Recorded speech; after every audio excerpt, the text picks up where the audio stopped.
Olha ele aí, E Dirceu aí? Leite. Tudo certinho? Grande, Poxa, que Thiago. maravilha. Beleza. E aí? Satisfação, cara, de ter você aqui. Pô, Quero te satisfação é minha. agradecer. Pô, quero te Imagina. agradecer. A gente faz uma lista, Dirceu, de grandes Sei. saxofonistas Uau. e a gente pensa assim, pô, será que esse cara vai aceitar? Porque deve estar com tanto compromisso, Não, imagina. mesmo que na quarentena, parece que os trabalhos até triplicaram, né? Todo Não, mundo é gravando, verdade. todo mundo Não, fazendo uma coisa. nossa. Então, quando uma pessoa como você aceita um convite desse, a gente fica numa alegria louca, assim, Pô, porque imagina. você é uma lenda, né? Você é uma Pô, lenda aí que dos isso, Thiago. sopros. Poxa, eu tô Poxa, falando sério. caramba.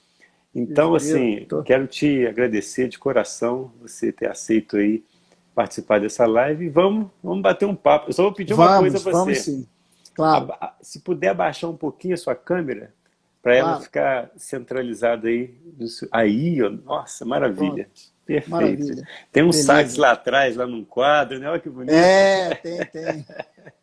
Ganhei de Dirceu, presente.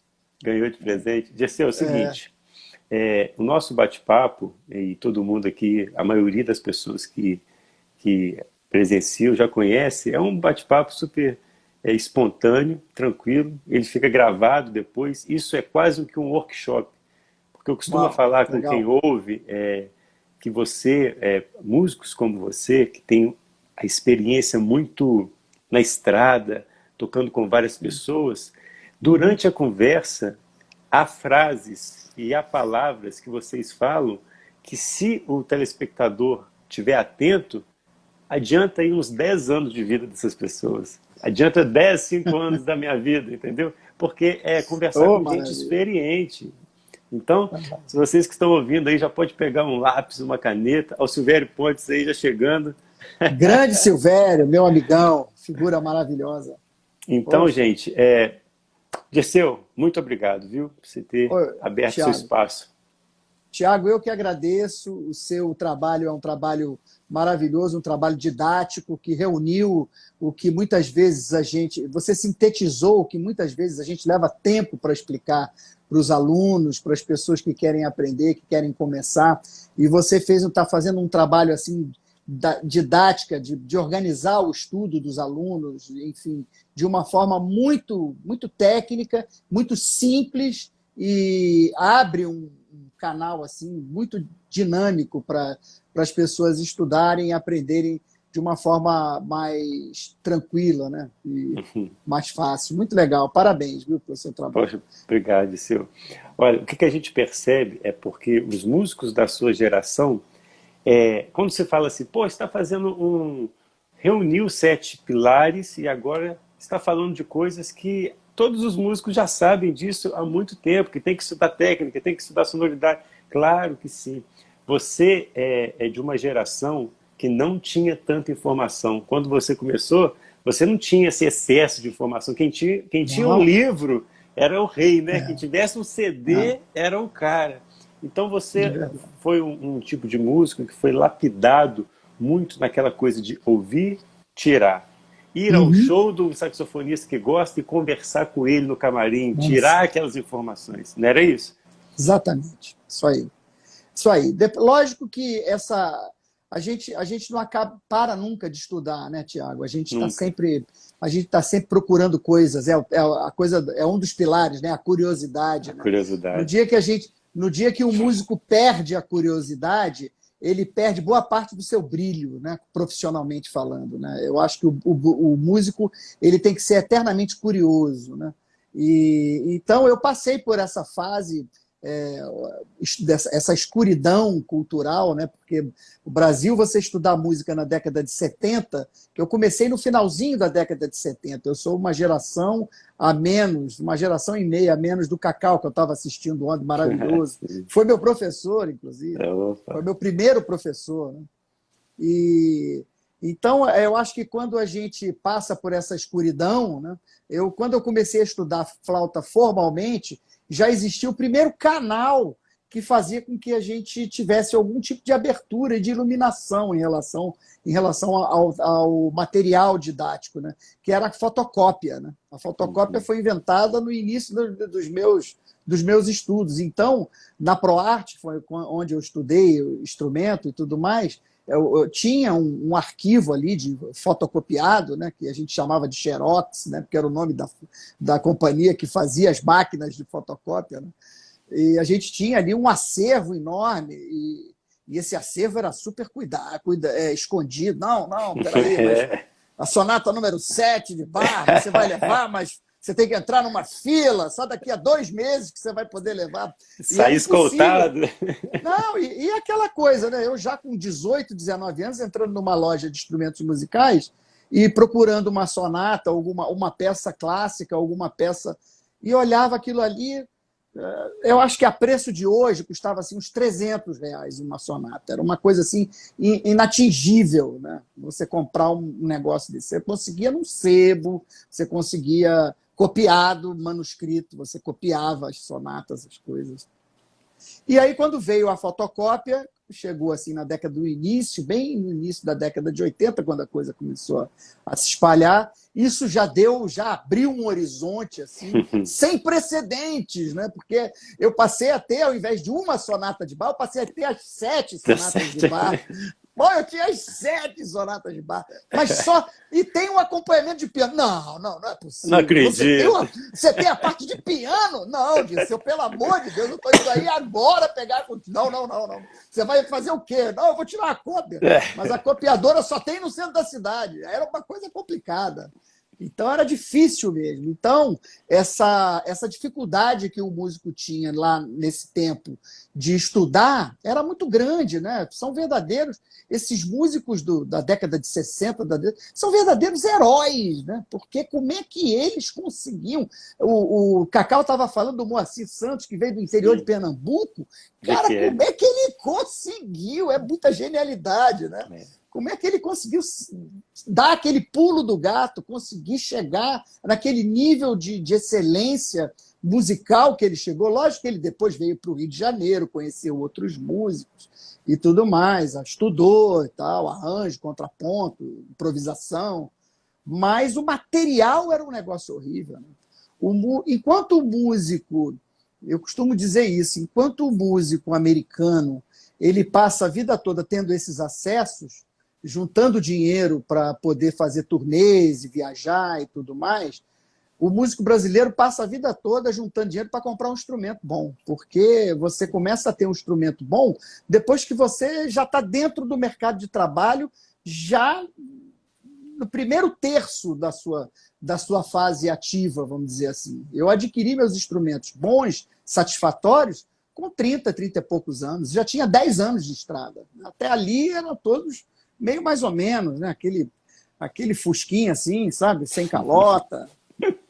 Lá é o contrário, lá com 2 anos de idade. Não. 2 anos você já tem um Selmer.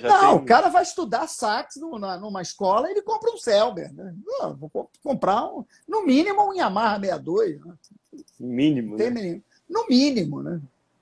É desproporcional. Então, é muito desproporcional, porque você aprender a jogar, a tocar com um instrumento ruim, e do seu lado tem um cara com um instrumento bom, é a mesma coisa que aprender a jogar futebol com uma bola quadrada.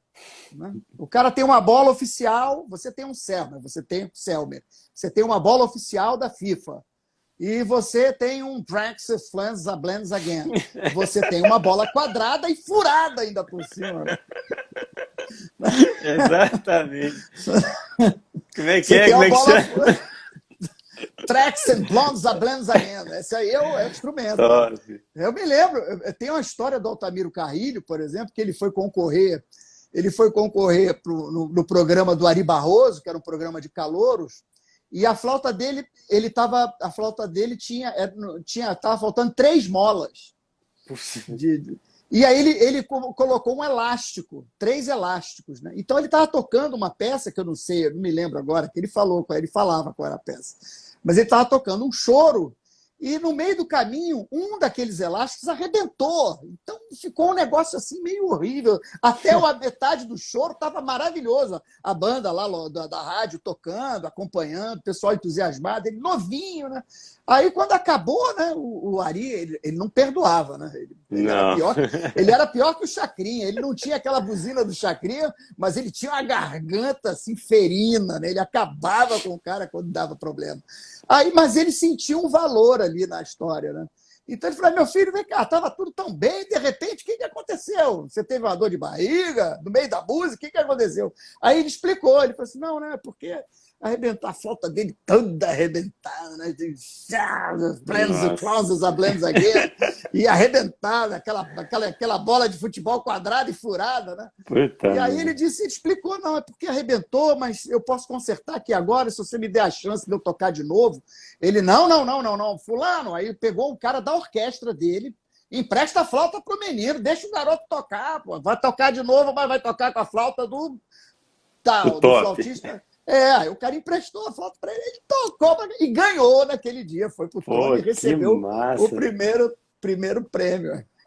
Então é isso, essa é a dificuldade que o músico tem, né? Se não fosse o Ari Barroso dando mais uma chance, né? Talvez, sei lá, fosse numa outra oportunidade ele apareceria.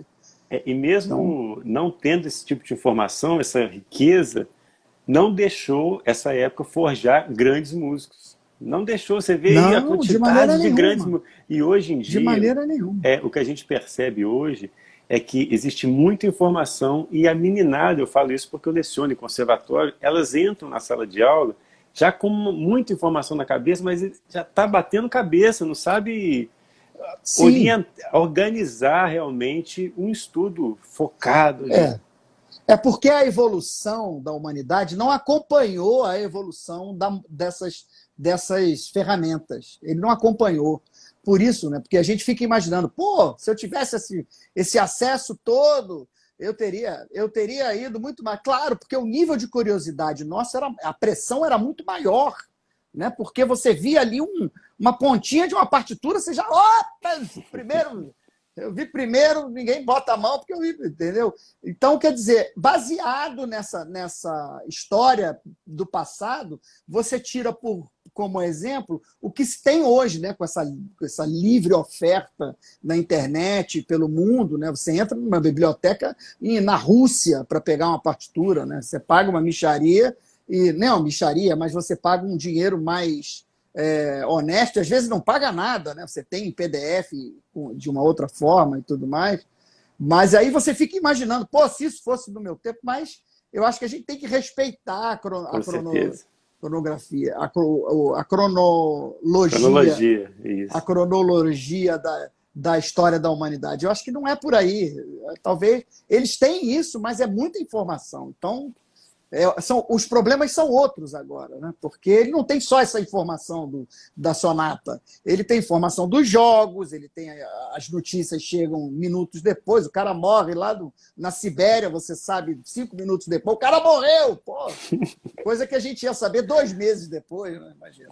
Então, agora se a gente for pegar assim, para falar da sua carreira, a gente vai ficar aqui no mínimo 1 mês e meio direto, para falar do início Mas eu queria que só você pontuasse e deixasse registrado como que foi a entrada para a música. A questão ali, a base familiar, quem te apoiou ou quem te instruiu a ir, e quem de dentro da música ali falou assim, não, aqui há valor, né? Como você falou do Altamiro, aqui há valor, vamos pegar para cá. Como é que foi essa entrada? Eu acho que eu fui uma geração assim da minha família muito espontânea. Eu não tive uma base assim muito grande assim. Eu tive uma tia-avó que era a pessoa que criou a minha mãe, minha tia Dora, que era professora de piano, mas era uma professora já muito aposentada, já muito velhinha. E eu tive aula, cheguei a ter aula com ela de piano com 6 anos e tudo mais. Uma história que durou 1 ano no máximo, depois eu preferi jogar bola, e soltar pipa, e soltar balão, jogar peão, essas coisas que a gente fazia, um menino dos anos 60, né? Final dos anos 60. Então, depois com 12 anos, começou a minha história com a música. eu consegui uma flauta de Biesel, né, que a gente chama de flauta doce, e ali eu fui pego pelo vírus da música. Como é que meu tio falou uma vez, ligou para mim e disse: Dirceu, vou contrair casamento. Eu falei: meu tio, qual é mas o que significa isso? Ele: vou contrair casamento. Aí a pessoa que estava do meu lado ouviu, ele disse: ele vai casar, porque ele já tinha viuvado. Aí eu falei: ah, sim, pois é. Então eu acho que eu fui contraído pela música aos 12 anos. E dali eu não larguei mais. Eu comecei intuitivamente, fui até os 16 com a flauta, tocando flauta dia e noite, noite e dia, ia para a escola tocando flauta, voltava da escola, assistia às aulas tocando flauta, era expulso de sala porque ficava tocando flauta, e aí aproveitava que eu era expulso, eu ficava do lado de fora tocando flauta. Então, eu ficava o dia inteiro brincando com aquela lúdica. Eu acho que isso é muito importante. Então, Né, aí eu queria perguntar isso aí, porque muitas pessoas me perguntam assim, esses grandes músicos, eles iniciaram na música e tem um período da fase deles ali que eles eram autodidatas até encontrar um grande mestre. Sim, No caso, sim. eu já conversei com vários que estudaram com Paulo Moura, estudaram com grandes músicos. Mas o que um menino de 12 anos até 16 toca na flauta intuitivamente? Qual que é a influência dele nessa época sua? Bom, como eu não tinha uma orientação familiar para poder me conduzir para uma determinada instituição que pudesse aprimorar a minha vocação, né? Porque isso é vocação, né? Tem o talento, tem a vocação, enfim. Então, a coisa rolava muito livremente. Eu ficava sonhando, eu ligava o rádio, botava a vitrola, porque naquele tempo não tinha CD, um disco, e botava um fone de ouvido, que não era fone de ouvido, era um egoísta, que é isso aqui, né? Na verdade, o egoísta era isso aí, a gente chama, só que era só de um lado. É de um lado. Né? Era só de um lado. E era até bom, porque um lado eu ficava ouvindo a música, o outro eu ficava ouvindo a minha flauta. Uhum. E ficava viajando, tocando junto com os cantores, com a música e tudo mais. Tocava de tudo. Era a música da época. Eram músicas da época, desde dos discos velhos dos meus irmãos mais velhos, porque eu sou o mais novo, que eram os discos dos Beatles, enfim, das bandas de rock and roll e tudo mais, aos discos clássicos do Charlie Parker, que meu pai tinha, da Orquestra Tabajara e tudo mais. Poxa. Eu achava aquilo ali... quando chegava o Charlie Parker, era um lugar, era a coisa mais... Imagina, 12 anos, eu olhava para Charlie Parker, quem será esse cara? Parker, Charlie Parker. Será isso? Que esse cara... Por que meu pai tem esse disco? Quem que é esse cara, né? Não, e eu tocava, não conseguia acompanhar, saía tudo desafinado, né? Era difícil, né? O Charlie Parker era dos mais difíceis que eu conseguia encontrar uma sonoridade ali, até porque era tudo em mi bemol. Imagina você tocar uma flauta doce em mi bemol. Nossa Senhora, é pior que fugir de um leão, né? Então, eu já ouvi depoimentos falando que quando compravam um disco do Charlie Parker e colocavam na vitrola, achavam que a vitrola estava desregulada, ela estava acelerada, né? Mas não, é porque era assim mesmo. Ele gostava muito do Bob Fleming também, que era o Moacir Silva, que era um saxofonista brasileiro. Inclusive, o filho dele eu conheço, é um percussionista, um cara bacana pra caramba. E neto dele, inclusive. Moacir Silva, ele tinha o pseudônimo de Bob Fleming. E ele fez vários discos, gravou vários, fez um sucesso danado. Aqui. Tinha também esses discos, esse era mais tonal, entendeu? Esse era mais diatônico, eu me encontrava mais. Mas aí também tinha aquelas coisas da época, né? As músicas de entretenimento, que eu digo que existe a música de apreciação e a música de entretenimento, né? Vamos dizer assim, eu separo exatamente isso. Que tem a música que você para escutar e a música que você não para escutar. Você conversa, você está vivendo o momento dança, ali, né? Você faz outras coisas, enfim. Você está ali com aquela música pulando, de repente, tal. Então, mas tinha também, né? Eu me lembro que minha mãe tinha uma música, tinha um disco da Hebe Camargo. A Hebe era cantora. Cantando. E ela chorava sempre. Isso é um negócio incrível, né? Eu não me lembro das músicas que a Hebe cantava, mas eu me lembro da minha mãe chorando. E eu falava assim, mãe, por que você está chorando? Ela disse, porque essa música é linda demais. Eu ficava imaginando, mas alguém chora por causa de música? Olha Né? só. Eu ficava imaginando. Então eu ficava buscando esse tipo de sensibilidade e que mais tarde eu fui entender. Mas a criança não estava entendendo. Pô, ela Não está tem a chorando. vivência ainda, né? Não, porque está chorando porque a música é linda. Hoje em dia, quando eu vejo uma coisa linda, eu choro, né? Igual a sua mãe. Mas é igual a minha mãe, mas é importante que você escute isso, né? Esse tipo de emoção, Sim. de identificação que você não... É um tipo de coisa que você não identifica dentro da sua emoção. Né? A questão da sensibilidade, né? Você Claro, vai aguçando com o tempo. eu acho que o diferencial dos grandes compositores do passado foi isso. Foi a introdução dos tipos, claro, dos coloridos tonais, né? Do diatonismo que houve desde o Renascimento até o final do Romantismo, e que eles foram inserindo determinados coloridos, espectros harmônicos e sonoros que foi inserindo junto um tipo de emoção que as pessoas não tinham. A primeira audição da Quinta Sinfonia de Beethoven, tinham mulheres que desmaiaram um dia. Os homens ficavam nervosos, chamaram a polícia, foi um horror. Assim, vaiaram o cara, porque era uma música dramática demais, isso mexia, tocava num tipo de emoção que as pessoas nunca tinham tido naquele momento.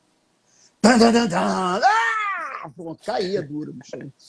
Você falou uma coisa que é muito interessante, essa questão de você apresentar para uma criança ou para um adolescente a diversidade.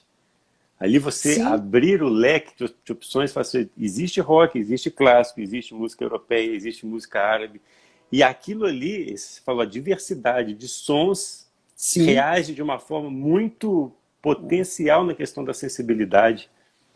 Sim, sim, porque quando você desperta, quando você desenvolve a sua sensibilidade, você está desenvolvendo a sua emoção. Né?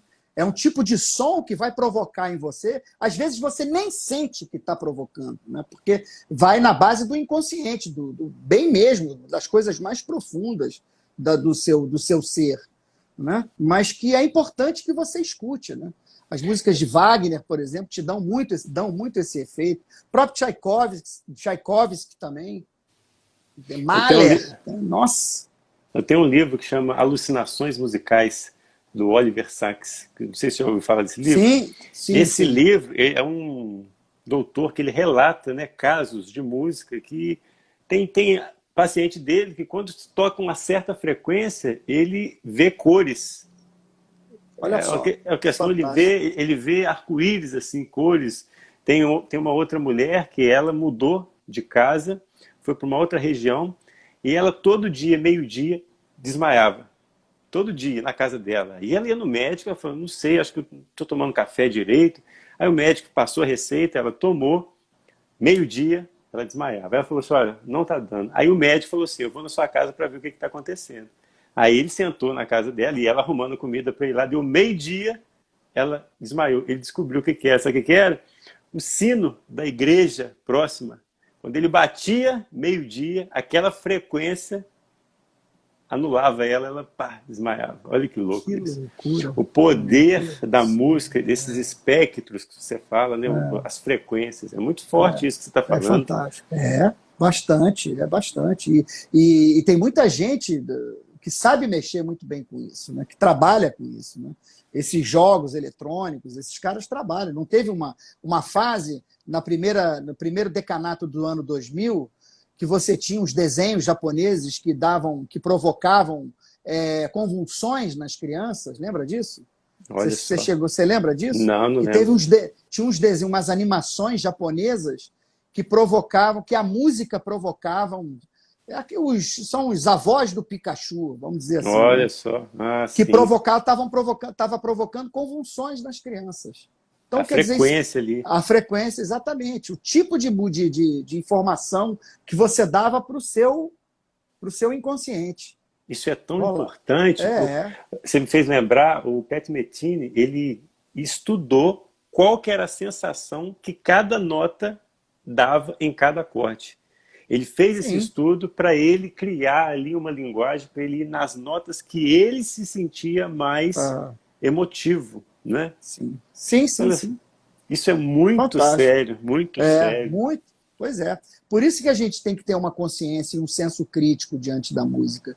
Para você, não, primeiro, não se deixar levar, né? Segundo, para você só saber escolher o momento, a hora e o que você vai ouvir, né? É o que eu falo para os meus alunos. Eu não acho que seja desinteressante você ouvir música de entretenimento. Acho que essas coisas estão por aí. Eu também tive os meus momentos. Eu tenho a minha perna manca de gostar de coisas cafonas e É tal. gostoso também, né? Todo mundo tem, né?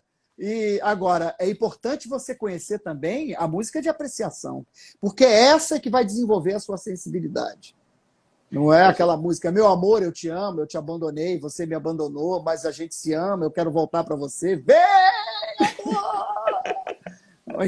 Ou então o rap, né? Aqueles raps mal-humorados, né? Falando da tristezas e Sim. tudo mais, e que eu acho muito interessante, né? Tem alguns, inclusive, que fazem uma mescla com música clássica, né? Tem até um funkeiro brasileiro aí que colocou a sonata solo de flauta na introdução da música dele, fez essa introdução e depois a música toda se baseou ritmicamente com aquele ostinato do primeiro movimento da sonata, né? Olha. Ele ficou É isso falando. mesmo, cara.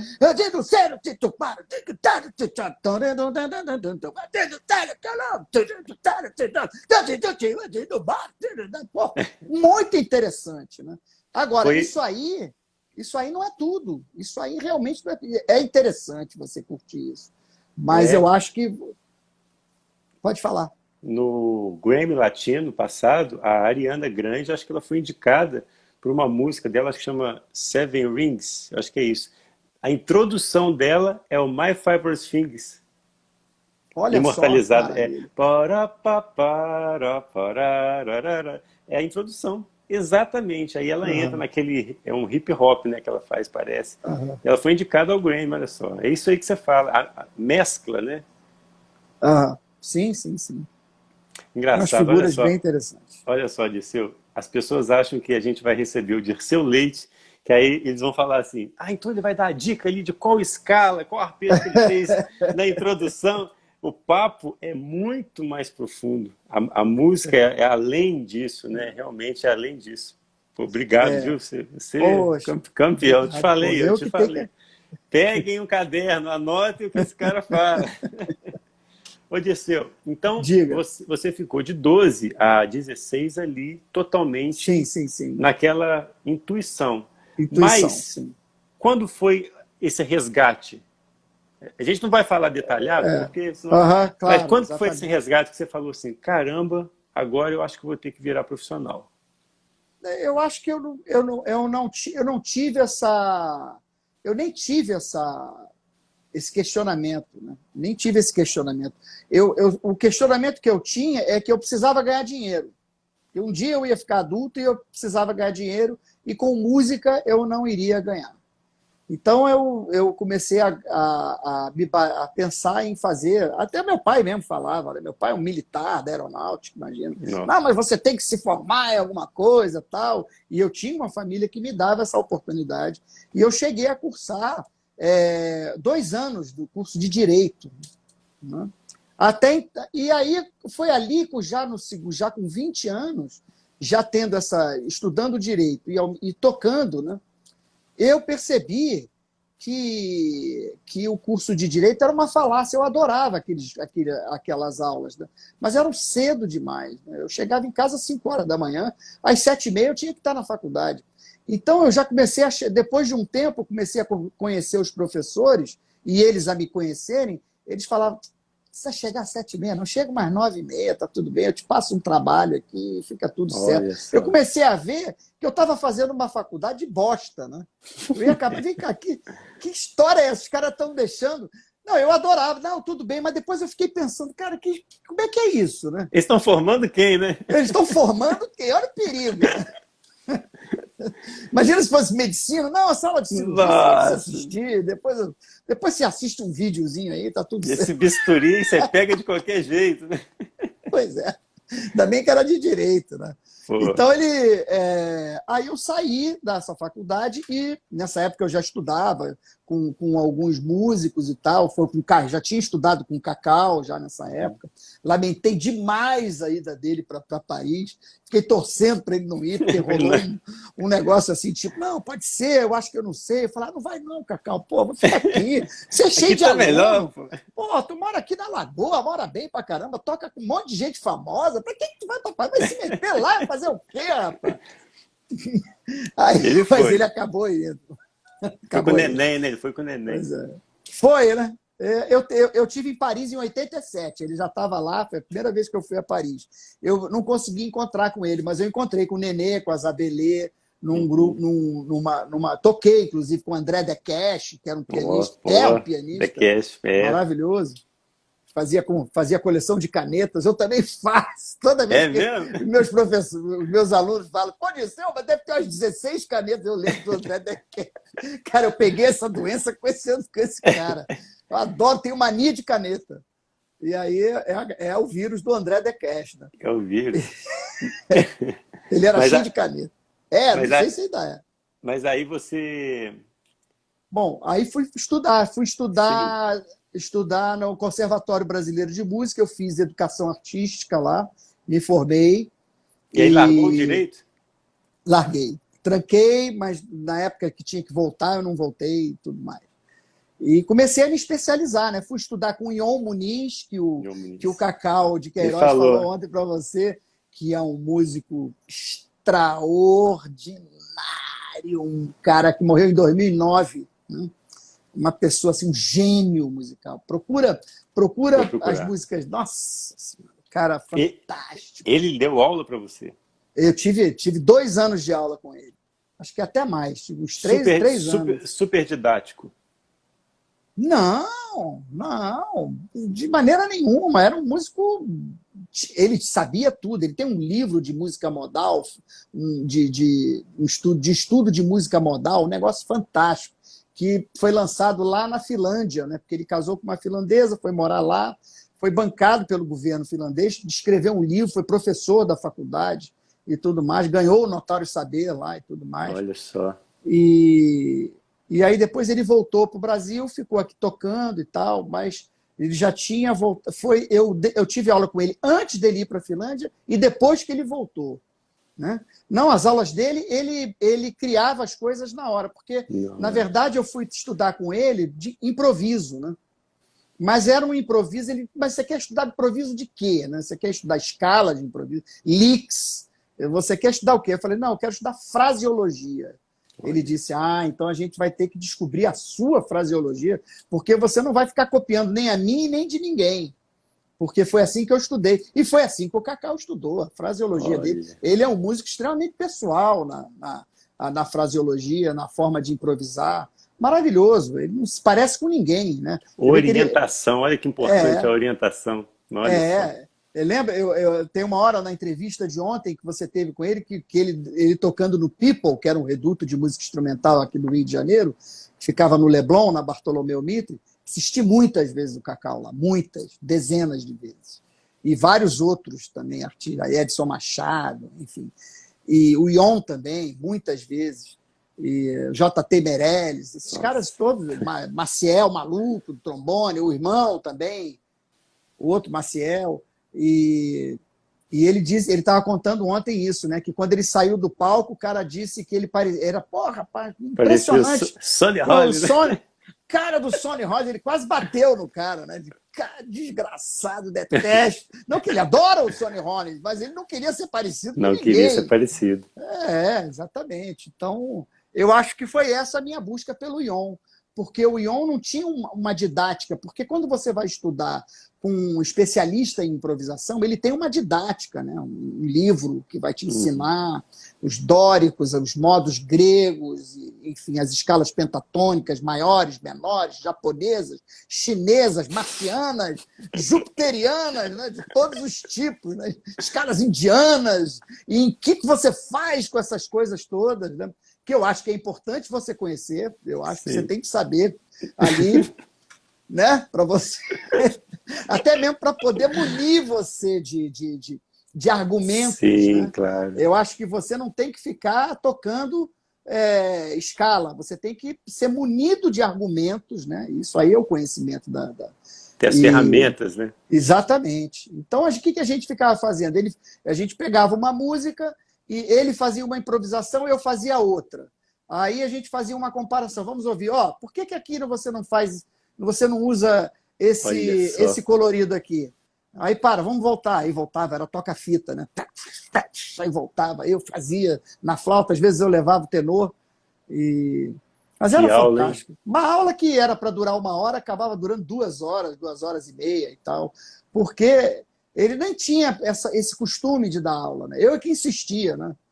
Ele até falava assim, mas tu insiste mesmo, né? Tu quer ter aula comigo? Eu falei, quero, irmão. Pô, então tá bom, então vamos lá, vem, a gente vai ter aula hoje? É mesmo? Tu tá afim mesmo? Eu fiquei, claro! Então tá, então vem, tu é maluco mesmo. Tudo bem. Deu certo, né, Ale? Deu muito certo. Depois claro que ele tinha outros alunos, né? Mas ele não era o projeto de vida dele da aula. O negócio dele era tocar, né? Escrever também, escrevia muito bem. E aí é isso. O Ion era um absolutamente genial, músico maravilhoso. Realmente é um cara assim, nível Vitor Assis Brasil. Assim, a gente perdeu 2 grandes saxofonistas, Vitor Assis Brasil e Ion Muniz, que as pessoas pouco conhecem. Você chegou a ver o Vitor não vi. Ele morreu acho que em 82, né? Uma coisa por aí. Foi por aí, né? E foi na década de 80, se eu não me engano.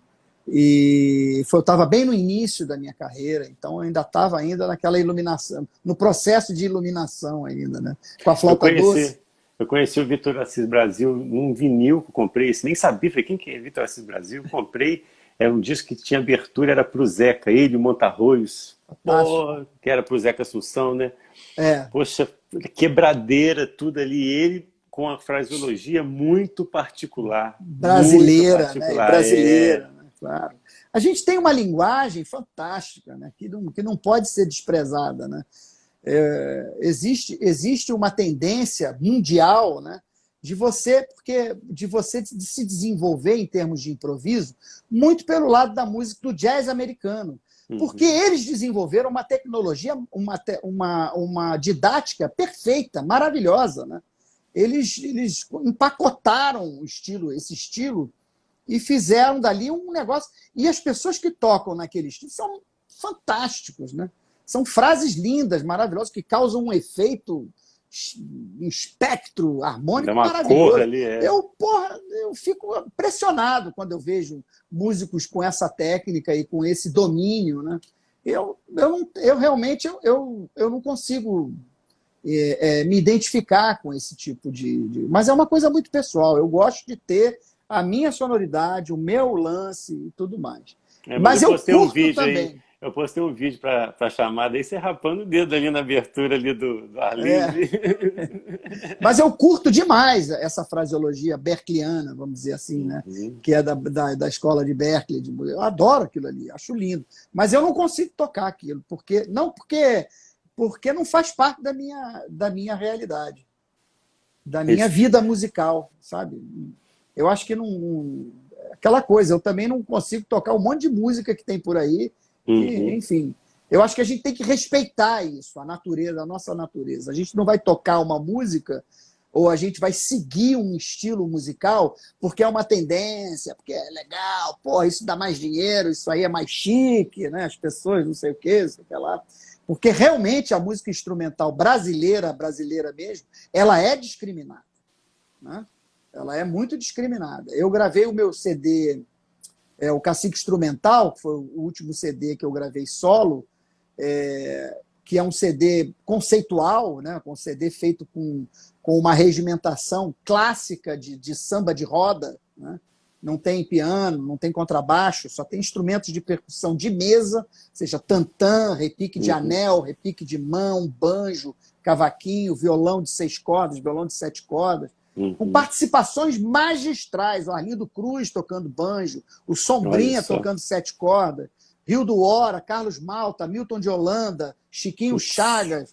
Então, quer dizer, um bando de gente assim, fantástico. Altíssimo nível. os percussionistas gordinhos, Guleba, Zero, Beloba, Paulinho da Aba, e figuras assim que são muito impressionante. Quando eu coloco para ouvir, assim, a pessoa está ouvindo pela primeira vez, que é ligada ao samba, a pessoa fica ouvindo e fala assim, esse pandeiro é o Paulinho da Aba, né? O Paulinho da Aba já não está dentro já não estava, né? Ele faleceu há pouco tempo, mas ele já não estava no mercado fonográfico há muito tempo, mas o cara reconhecia o pandeiro. Nem eu acreditava nisso. Eu falei, ele mesmo, pô, inconfundível esse pandeiro, só podia ser ele. Olha só. Esse surdo é o gordinho, sem dúvida. Eu falei, é o gordinho, é verdade. Poxa. Então, você quer dizer, né? E agora, quando eu estava ainda quando terminei e comecei a oferecer para as gravadoras, eu fui assim vítima de uma perseguição quase ideológica. Não. De que é? São sambas instrumentais. Não. Nossa visão aqui da nossa gravadora é uma coisa mais sofisticada. Porra, tu quer uma coisa mais sofisticada que essa, caralho? Que porra é essa? Tá ficando maluco? Olha a ficha técnica aqui, pô. Porra. Eu falei, mas você não quer nem ouvir? Ele disse, não, manda pra gente aí que a gente ouve, mas eu já vou te adiantando que o nosso trabalho aqui é uma coisa mais sofisticada, não tem muito isso, não. Aí eu falava, não mandar porra nenhuma, deixa isso pra lá, entendeu? Não vou, quero mais que ele viva o sofisticado dele, que eu vou viver o meu sofisticado, que eu acho que eu estou muito melhor. O cenário instrumental, ele realmente é muito forte, independente. Né? Exatamente. Você tem que fazer com os seus próprios punhos ali para impulsionar. Sim, exatamente. E as pessoas têm que te ouvir. Né? E aí o Arlindo Cruz é que me levou para a Universal e eu gravei pela Universal Records mesmo. Lancei. Eu vi um disco seu... Parceria do CCC. Chama, acho que é Doce de Leite? Leite de Coco. Leite de Coco. Que tem todo o sentimento do... Você está tocando de alto? Foi alto, né? Estou tocando de clarinete. Clarinete, é isso mesmo. Pô, lindo som. Muito bonito aquele Esse Leite de Coco foi antes ou depois desse samba? Foi antes. Poxa, então não tem muito tempo esse do samba, não tem? Tem 10 anos. Um pouco mais de 10 anos. Não é muito tempo, não. Tá Leite de Coco um pouco antes também. E aí, Odisseu, eu queria que você falasse um pouquinho, porque aí a gente já viu, gente, a bagagem que o cara tem. Como é que foi a entrada sua? Porque numa descrição que tem na internet, eles falam que de cada 10 artistas, 9 querem dir seu leite. Imagina, isso aí é coisa de amigo que fala isso, não é verdade. Tá na internet, tá? Só você digitar dir seu leite já fala. Pô. Mas como é que foi essa sua entrada aí do gosto de cantores? Você participou com a Cássia Eller, até com o Chico também você fez, né? Sim. Um dos meus objetivos no início da minha carreira era ser músico de gravação. Eu tinha esse sonho. Estúdio, né? Ali. Eu quero gravar em estúdio, eu ficar louco para poder entrar nesse mercado. Então, e aí, uma vez eu tocava com um artista que falou que ele ia gravar um disco, que era um disco coletivo, com vários outros artistas. E ele disse assim, olha, nas minhas músicas eu vou gravar 2 músicas, eu gostaria muito que você participasse. Aí, tá bom. Então, quando eu cheguei no dia da gravação, cheguei lá no estúdio Transamérica, que na década de 90 era um estúdio muito badalado, né, um estúdio enorme, onde Tom Jobim gravava, o piano do Tom Jobim ficava lá, no segundo andar, ninguém podia chegar nem de 350 metros de distância, sabe aquela coisa de agressor, né? Você está proibido de chegar a 350 metros da pessoa que você bateu. Pois é, o piano do Tom, 350 metros, ficava ali. E ali, quando eu cheguei, né, eu estava muito nervoso, eu já tinha feito umas gravações de jingle, já estava entrando nesse mercadinho, assim, bem de uma forma muito tímida. E ali não, ali eram vários artistas. Aí cheguei lá, estava o Ivan Paulo, estava o J. Moraes, eram os arranjadores, e aí tinham mais 2 produtores, o Rio do Hora chegou depois. Aí quando eu vi esse pessoal, eu quase desmaiei, né? Eu fiquei assim, igual o Cacau, quando ele entrou no palco com o Baden Powell. Chega! Eu não posso mais tocar. Ele, não dá mais, não dá. Eu falei, não é possível, né? E eu tinha, nessa época, eu fazia uma noite de música instrumental num bar ali em Botafogo, que existia até há 3 meses atrás, não sei, que era um bar chamado Severina, mas antes era Viro da Ipiranga. Então tinha instrumental segunda, terça, ali que eu conheci o Idris nem falava português, tinha acabado de chegar. Eu conheci ali o Mauro Senise, conheci vários músicos, Alfredo Cardim, pessoal, o próprio Ion Muniz chegou a tocar ali algumas vezes. E eu toquei às segundas-feiras, fazia o meu instrumental durante 4 anos. E eu tinha um hábito de levar sempre um convidado da noite, que ficava uma boa parte. Então, eu levei muita gente, né? Muitos instrumentistas, Norato, Netinho, clarinetista, que o Cacau falou ontem, levei Altamiro Carrilho, levei Carolina Cardoso de Menezes, que era uma pianista famosa, né? Levei vários, enfim, uma infinidade de gente. Claudio Honor Cruz, que era um compositor e que foi muito famoso na década de 50, eram pessoas antigas e novos também, né? Del Rian, enfim. E ali eu conheci o filho do Del Rian. O Bruno Rian. Bruno Rian. Me mandou até um disco. Mas nessa época, ele é flautista, né? Nessa época ele ainda era uma estrelinha assim no céu, sabe? Ele ainda brilhava. Assim. Ele ainda estava ali ainda. E aí, quando eu entrei, eu falei, cara, como é que eu vou fazer com esses caras aí? Como é que vai ser? Fiquei pensando. E eu estava literalmente sozinho, eu não conhecia ninguém. E o artista que eu ia gravar nem ia naquele dia. Iam gravar a música dele sem ele. Eu falei, cara, e era complemento, né? Porque eu faço parte da galera dos complementos, né? Nós fazemos parte. Então, a gente, quando chega no estúdio, não tem ninguém. Tem eu, tem o técnico de som e o arranjador, no máximo mais o produtor. Então fica aquela coisa meio depressiva, né? Fria, né? Fria, já está tudo gravado, banda, está toda já no fone de ouvido, você só insere o teu instrumento no lance, né? Então, inclusive, vou fazer uma parte, eu sou cheio de parte, você me... Pô, adoro. Fazer uma parte, eu estava gravando com o Paulinho da Viola, há não sei quantos anos atrás, na Companhia dos Técnicos, e aí eu soube que o Zeca Pagodinho, que eu já tinha gravado o disco dele no ano anterior, estava gravando lá, a base. Eu já estava já no meio de gravação já há alguns anos, já gravando com o Zeca Pagodinho, com o Paulinho da Viola e etc. Eu nunca tinha visto uma gravação de base. Quando eu entrei no estúdio, tinha garçom, cerveja, passistas, uma festa. Eu fiquei olhando aquilo ali, meu Deus do céu, será que eu estou no estúdio certo mesmo? É uma festa, é aniversário. Aniversário de quem, né? Eu perguntei, eu encontrei ali um músico, falei, fulano, vem cá, me diz uma coisa, é aniversário de alguém? Ele, não, gravação de base, do Zeca. Falei, cara, mas é assim? Tá, disse eu, pô, fode, pô. Você viu? É assim, gravação de base é aquela festa, né?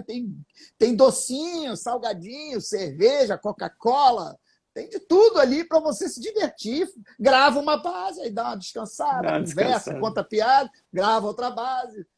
Eu nunca tinha visto isso, né, mesmo? Isso era sempre aquela coisa. Vai lá, seu, compasso 32. A partir do compasso 32. Quer tomar uma água?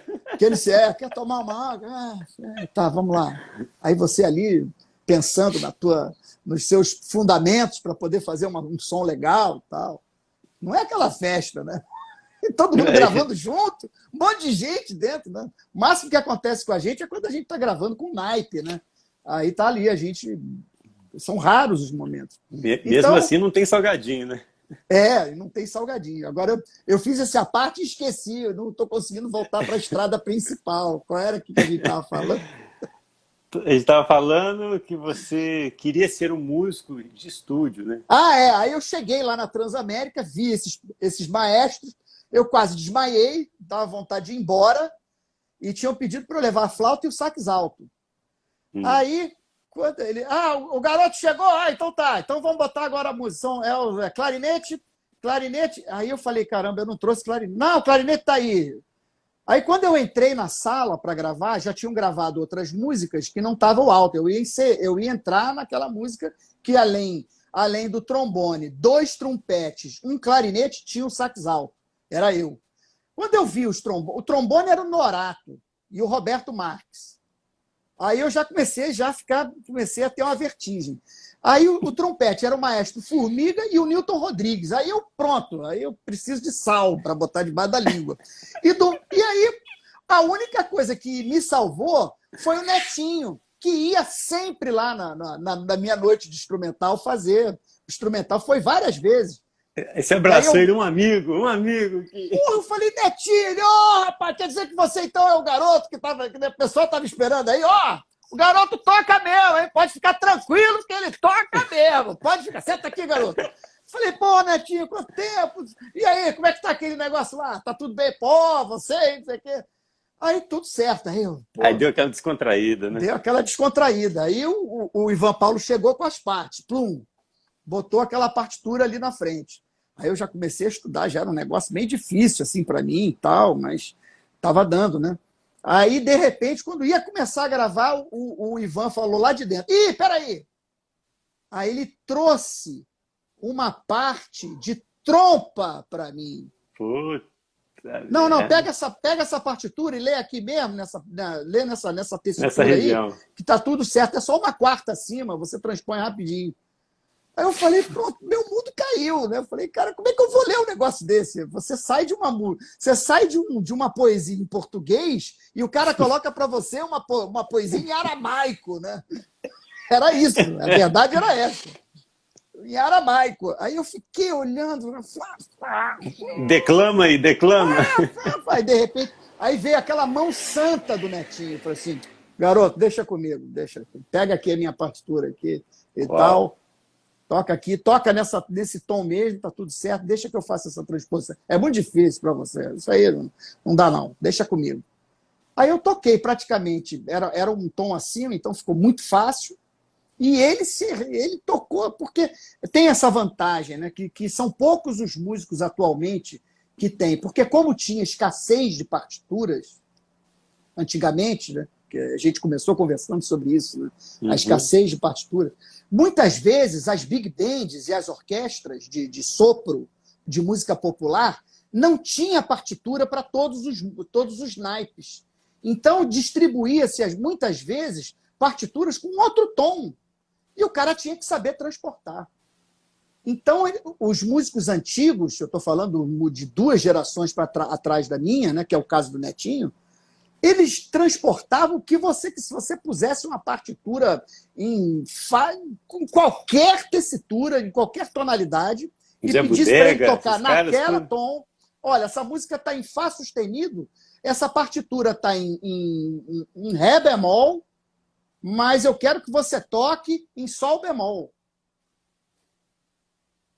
Tá?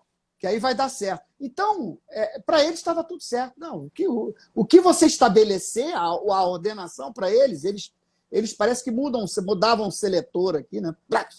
Ainda tem músico assim, né? Eu conheço alguns músicos que da minha idade e pessoas mais novas que têm essa habilidade de tocar. Normalmente os tubistas têm, os trompistas têm, porque ainda rola uma escassez de partitura para esse pessoal. Trombone ainda lê também, porque está acostumado a ler em clave de Fá, então ele já toca uma terça abaixo quando ele pega uma partitura com clave de Sol. Então esse pessoal dos metais, e os metais mais pesados, eles têm essa versatilidade. Agora, habilidade. A gente, no máximo, né, a gente consegue tocar um tom acima. Quando eu saio da flauta, eu pego o clarinete, eu tenho que tocar um tom acima. Não precisa me dar, não. Tá? Você quer que eu escreva? Não precisa, não. Eu faço aqui. Faço um treino ali e toco. Então, é muito difícil esse tipo de coisa. Então, o Netinho me salvou. Aí, no final, pô, garoto, como é que toca mesmo? Afinado, hein? Vem cá, você pode vir aqui amanhã? Tem 3 músicas para você gravar. Eu falei, quero, tá bom. Aí já, pronto. Aí já tinha a partitura. Aí engatei. Foi ali que aconteceu. Então, o santo Netinho me salvou, que Deus o tenha em todas as... Com todas imagina se não troca. Graças. Não, se ele não troca... Não precisa vir aqui amanhã, não. Não. No dia seguinte estava lá e ainda gravei mais coisas durante a semana lá. E aí passei a fazer parte desse time, cast, né? Do time. Era o garoto que tocava sax, tocava flauta, tocava clarinete, então tinha essa versatilidade. E eu comecei também muito a me especializar nisso, na afinação, nos timbres. qual era o melhor timbre, como é que você se comporta dentro de um estúdio. Você não pode sair tocando assim, você tem que saber se colocar, você tem que tocar baixo, mas com uma sonoridade boa, você tem que saber, você tem que primar pela afinação. As malícias do estúdio, né? As malícias, você tem que saber se você vai gravar um clarinete depois, então você tem que saber que você não pode fazer vibrato, que você, quando tiver muito no agudo, você não pode, tem que se preocupar em não tocar não sair muito da afinação, né? Porque normalmente quando você toca na flauta notas muito agudas, elas tendem a ser mais altas, né? Para a gente não alongar muito, porque senão a gente fica com uma live muito extensa. Entendi. Mas eu queria assim, pontuar só algumas coisas. Você estava falando a questão do... Deixa eu abaixar aqui, pronto. A questão da sua procura de aperfeiçoar tanto na sonoridade quanto na afinação, e a estrada dentro ali a sua jornada dentro do estúdio te proporcionou ter certas maldades, né? A questão da distância do microfone, o volume Sim. que se usa, a questão dos timbres. É. E o estúdio te proporcionou a trabalhar com esses grandes artistas, correto? Sim. Numa live que a gente fez com o Zé Canuto, o Zé Canuto falou assim, na época ouro dos estúdios, eu ficava o dia inteiro nos estúdios, durante praticamente 6 dias na semana, tinha dia que eu fazia 4 a 5 gravações, em estúdios, eu ficava pipocando. Diferente. É o horário marcado, você acabava lá e você já ia para o outro.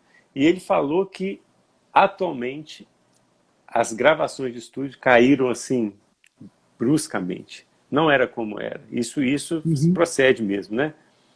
Sim, procede, até porque também, olha só, pelo menos vou falar isso por mim, né? Conforme a gente vai seguindo com a nossa carreira musical, a coisa vai se... A concorrência, vamos dizer assim, e a quantidade de músicos que vai entrando no mercado é muito maior do que naquele tempo. Então, ao mesmo tempo em que caiu o volume de gravações e elas se espalharam pelos pequenos estúdios que estão pela cidade, né? Pelas cidades, vamos dizer assim, você não tem mais aquele estúdio Transamérica, estúdio Companhia dos Técnicos, né? Discovery, né? Impressão digital. Você tinha pontos, você vai gravar onde? Que estúdio? Hoje em dia, não, você vai gravar lá em casa, tá tudo certo. Tem um quartinho ali que tu fica e tal. Então, quer dizer, a coisa se descentralizou muito. E isso favoreceu a uma democratização muito grande de músicos que não tinham a oportunidade de gravar e que passaram a gravar também. Então, foram as duas coisas, né? A gravação, realmente, a quantidade caiu, né? As grandes produções, né? que arregimentava muitos músicos na época, já não tem mais, né? Você tem pontos, lugares pequenos, com pequenas formações, né? Raro você encontrar uma gravação hoje em dia numa big band ou num quinteto de sopros, eu estou falando mais pelos meus instrumentos.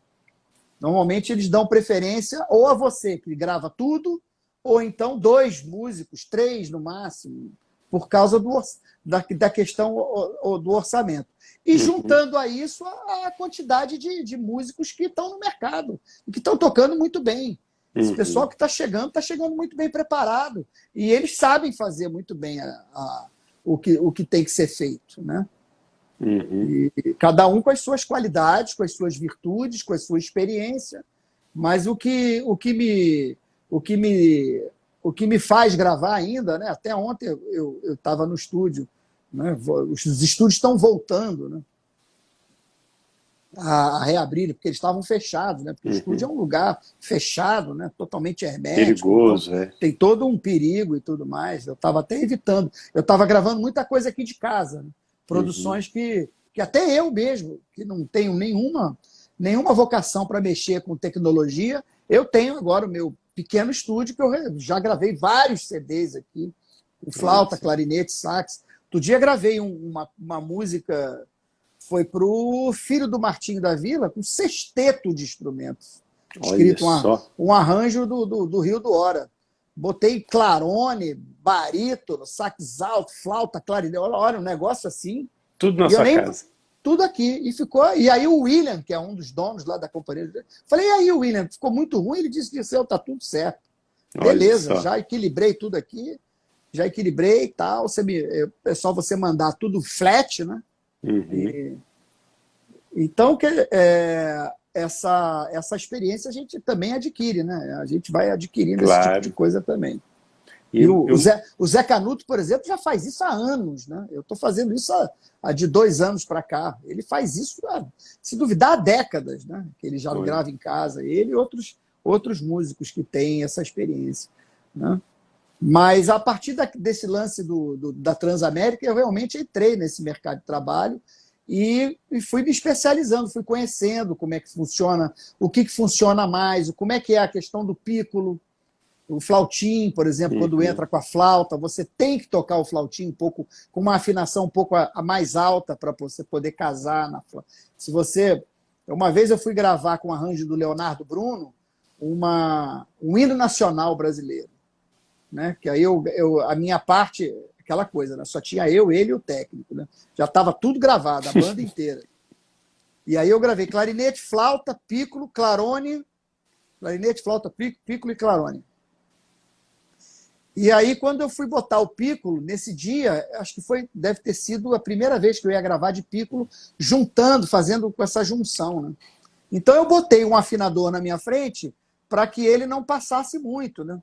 E ali ficou cravadinho, no 442, ali, certinho. E aí, quando eu comecei a tocar, ele, para. Dirceu, o que está acontecendo? Esse pícolo está desafinado demais.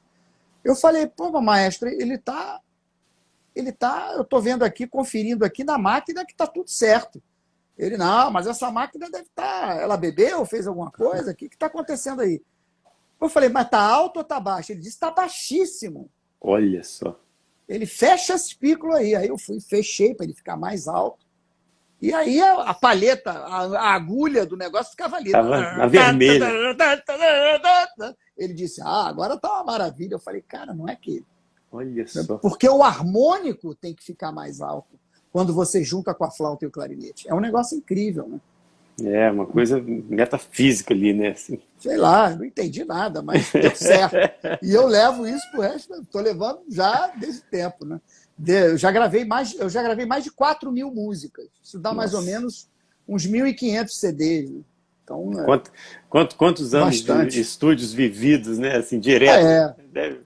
Desde 93, né? 94, por aí, 94, 2004, 2014, dá uns 26 anos, quase 30 anos de estúdio.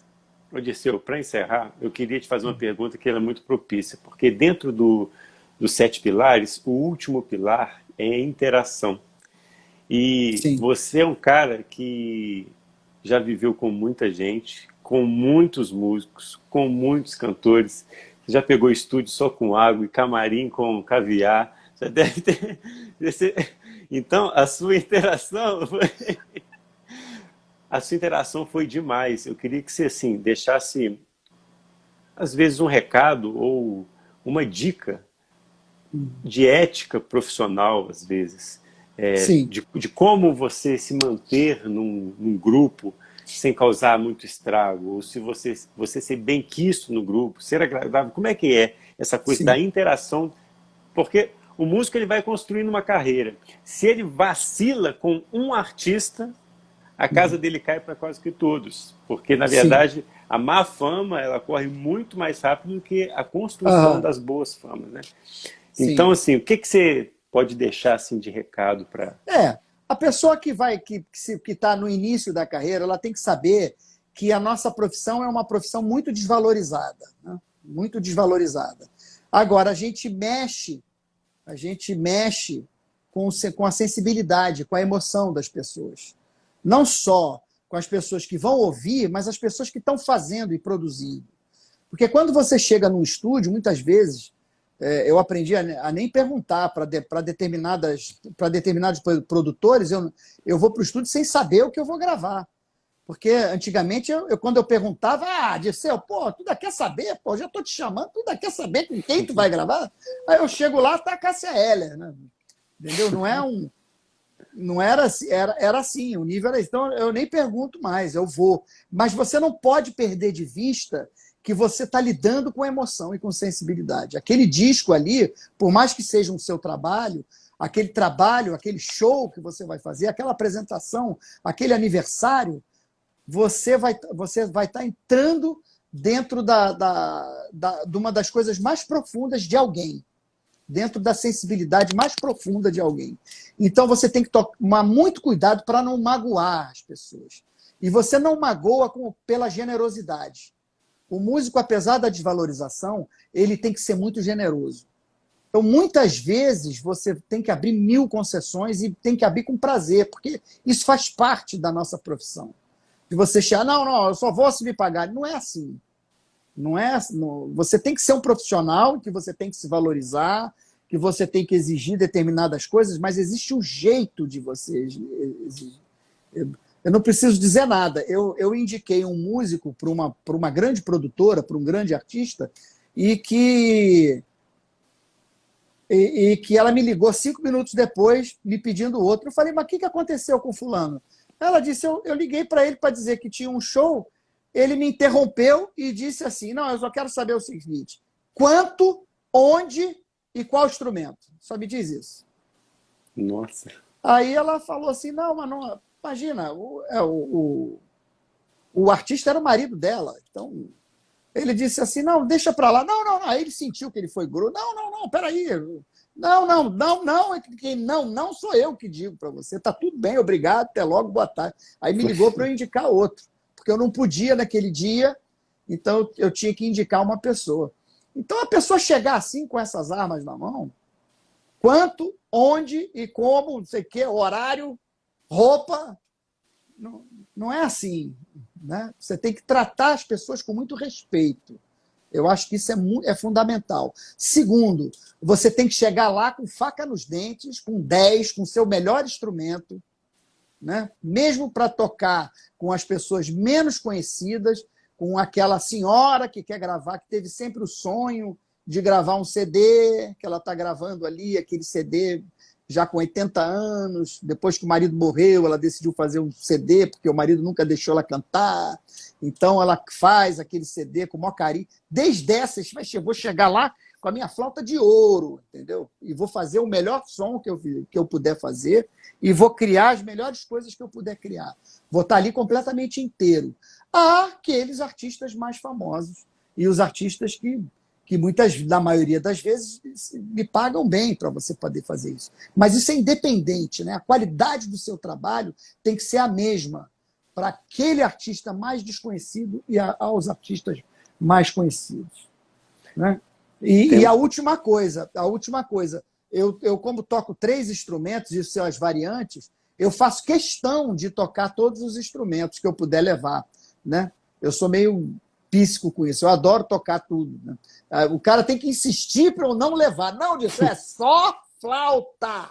Dirceu, é só flauta. Eu falei, pô, nem um clarinetezinho. Não, tá bom, Dirceu, leva o clarinete, tá legal. Pô, beleza. Olha só. Mas sax não, não precisa.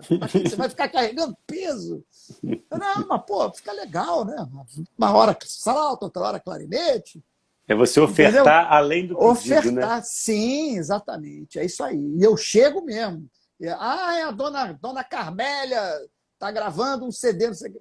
Só flauta. Eu falei, pô, não pode ser um clarinete? Pô, disse, eu não ia nem te exigir isso, porque a grana é ruim, o trabalho não é lá essas coisas. Eu estou inventando o nome. A dona Carmélia é uma pessoa que eu inventei aqui, ela não existe. Fictício. É fictício.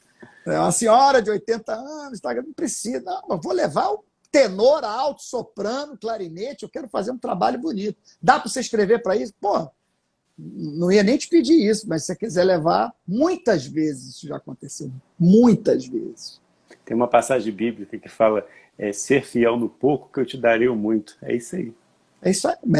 Então, quer dizer, acho que a generosidade dentro desse nicho de mercado é fundamental para você poder crescer e ascender. E eu fui muito generoso. Eu tenho consciência de que eu fui. Raramente eu errei. Você é, né? Você não foi, você é. Exatamente. Você não foi, como é que você foi? E não muda, né? Você pode ter. É aquela história, né? Não existe plano de carreira para músico, né? Músico, essa profissão não tem plano de carreira. Você não é músico coronel, músico general, músico soldado, né? Se eu tiver com 95 anos gravando um negócio, é possível que do meu lado tenha um garoto de 18 gravando a primeira flauta e eu a segunda, que meu lábio já vai estar caído, já vou estar sem os dentes de trás, então já não vai estar funcionando. Garoto, fica com a primeira flauta, que é melhor e tal. Então, quer dizer, vai ter um garoto de 18 anos. Então, não existe, assim, dentro do contexto musical, essa importância. Porque o cara é mais famoso, e ele já tocou com fulano de tal, então ele está numa posição. Não tem isso. A profissão de músico é uma profissão totalmente progressista, democrata, é pecado falar isso, mas socialista, né? No bom sentido da palavra. No bom sentido. É dividido em ciclos, né? Tem que respeitar os ciclos. Sabe, você respeita porque você conhece a história do cara, e, enfim, você fica emocionado, mas porque você sabe da história dele. Mas na hora de tocar, todo mundo é igual. O som do garoto de 18 vai ser o mesmo. Vai ter que casar ali na hora. Vai ter que juntar esses sons. E esses sons só se juntam se os dois se propuserem a juntar. Se os dois tiverem a generosidade de fazer esse negócio virar uma coisa só. Maravilha, Disseu. Poxa, é o que eu falei no início. Eu nem estava dando uma de Nostradamus, mas eu já sabia que ia vir pedrada. Eu quero te agradecer, Disseu. Valeu, Thiago. Você abriu a porta aí do seu estúdio, da sua casa, para receber a gente. E como eu te falei no telefone, é um papo super... A gente não escreveu nada, não teve roteiro, foi super natural, e é na naturalidade que brota as grandes pérolas. E você falou grandes coisas aqui, eu quero te agradecer de coração imensamente e te dou a palavra para você fazer as considerações finais. Eu que agradeço demais. Um beijo no meu amigo Carneiro, que está assistindo aí, e agradeço a todas as pessoas igualmente, ao meu agradecimento do Carneiro, e as pessoas que ouviram e que, enfim, se eu conseguir mandar alguma mensagem, alguma coisa de bom, eu acho que o meu objetivo foi cumprido, né? E eu quero agradecer demais, o seu trabalho é maravilhoso em poder reunir esse pessoal todo. Eu assisti ontem o Cacau, já assisti de outros saxofonistas também, o do Marcelo Martins também, né?